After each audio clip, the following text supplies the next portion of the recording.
લોકસભાની ચૂંટણીને લઈને ભારતીય જનતા પાર્ટી એક્શન મોડમાં દેખાઈ રહી છે, જ્યારે ગુજરાતની 26 લોકસભા બેઠકો માટે દ્વારા સેન્સ પ્રક્રિયા હાથ ધરવામાં આવી છે।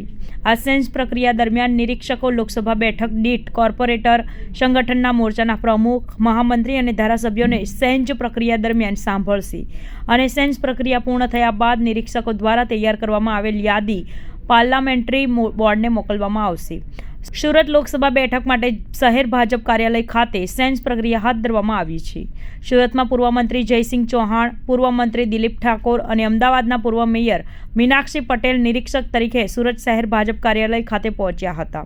તો બીજી તરફ સુરત શહેર ભાજપ મહામંત્રી મુકેશ દલાલ, સુરત શહેર પૂર્વ ભાજપ પ્રમુખ નીતિન ભજીયાવાલા અને સુરતના ઉદ્યોગપતિ અને ભાજપના કાર્યકર્તા ધીરુભાઈ ગજેરા દાવેદારી નોંધાવી હતી।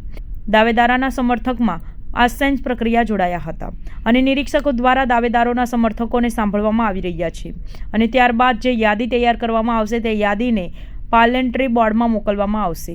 હું જયસિંહ ચૌહાણ, પૂર્વ શિક્ષણ મંત્રી, દિલીપભાઈ ઠાકોર, પૂર્વ કેબિનેટ મંત્રી, મીનાક્ષીબેન પટેલ, પૂર્વ મેયર અમદાવાદ, અમને ત્રણોને નિરીક્ષક તરીકે સુરત આજે મોકલેલા છે।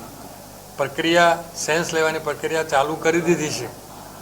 આ પ્રક્રિયામાં સુરતના જેટલી વિધાનસભાની અંદરથી જે કોઈ ઉમેદવારો હોય અથવા તેમના માટેનું તરફદારી કરતા હોય એવા મોરચાના, સંગઠનના, કોર્પોરેટરો અને જુનિયરો, સિનિયરો સંગઠન બધા દ્વારા અમે મળીશું, એમનો અભિપ્રાય લઈશું। જે કોઈ અભિપ્રાય આવશે એ અમે આવતીકાલે પાર્લામેન્ટરી બોર્ડ જે ગાંધીનગર તરીકે મૂકવામાં મળવાની છે તે અમે આ રજૂઆત ત્યાં કરીશું, એમને આપીશું રિપોર્ટ અમારો અને પછી પાર્ટી જે નક્કી કરે એ કરશે।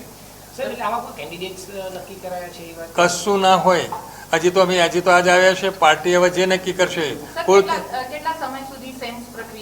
આ જ્યાં સુધી નહીં આવે તમે ઉઠવાના નથી, જેટલા આવશે અમને સાંભળીશું, એ બધું પાર્ટીને ખબર મને નહીં, અમે કાલે આપી દઈશું પાર્લામેન્ટરી બોર્ડ જે નક્કી કરે એ કેટલા આવશે, કેટલા નહીં આવે, ક્યાં સુધી અમે લઈશું, જ્યાં સુધી જેને રજૂઆત કરવી હશે અમે શાંતિથી સાંભળીશું।